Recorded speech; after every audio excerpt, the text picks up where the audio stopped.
Dude movie Pradeep Ranganathan మీద నమ్మకంతో first ఈ మూవీకి వెళ్ళాను. ఎందుకంటే తను ఎప్పుడు మంచి కంటెంట్ మూవీతో వస్తాడు. అదే నమ్మకంతో మూవీకి వెళ్ళాను. ఇంకా మూవీ చూసాక నా ఫీలింగ్ చెప్పాలంటే ఫస్ట్ హాఫ్ చాలా చాలా బాగుంది భయ్య. నిజంగా ఈ మూవీలో ఎమోషన్స్ ఉంటాయి భయ్య, నెక్స్ట్ లెవెల్లో ఉంటాయి. నిజంగా కొన్ని సీన్స్ దగ్గర వచ్చే ఎమోషన్స్ మాత్రం చాలా బాగా కనెక్ట్ అవుతాయి భయ్య మనకి. ఇంకా సెకండ్ హాఫ్ విషయానికి వస్తే ఇదేంటి ఎలా ఉందని ఫీలింగ్ వస్తుంది భయ్య. ఎందుకంటే ఫస్ట్ హాఫ్ అంత బాగా చూపించినప్పుడు సెకండ్ హాఫ్ ఇంకా బాగుంటుందని ఎక్స్పెక్ట్ చేస్తాం. కానీ సెకండ్ హాఫ్ చాలా స్లోగా ఉంది. ఇంకా ఈ మూవీకి ఏదైనా ప్లస్ పాయింట్ ఉందంటే అది బీజియం భయ్య. నెక్స్ట్ లెవెల్ ఉంది బీజియం. ఎమోషనల్ సీన్ దగ్గర మాత్రం చాలా చాలా బాగుంది భయ్య బీజియం. నిజంగా 23 years యంగ్ బాయ్ ఈ రేంజ్ లో కొట్టడం అంటే మాటలే కాదు, చాలా చాలా బాగుంటుంది బీజియం. నెక్స్ట్ వచ్చి అల్లు అర్జున్ అట్లీ మూవీకి సూర్య గారి మూవీ కూడా ఎత్తున్నాడు భయ్య. ఇంకా హీరోయిన్ మమతా గారి యాక్టింగ్ కూడా చాలా చాలా బాగుంది భయ్య. చాలా మంచి క్యారెక్టర్ పడ్డది భయ్య తనకి. ఇంకా నెహా శెట్టి క్యారెక్టర్ అయితే ఒకే ఫీలింగ్ అనిపిస్తుంది.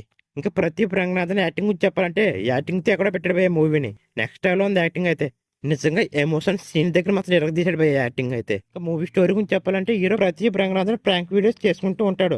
అలా చేసుకునే క్రమంలో హీరోయిన్ తనకు ప్రపోజ్ చేస్తుంది, కానీ తను రిజెక్ట్ చేస్తాడు.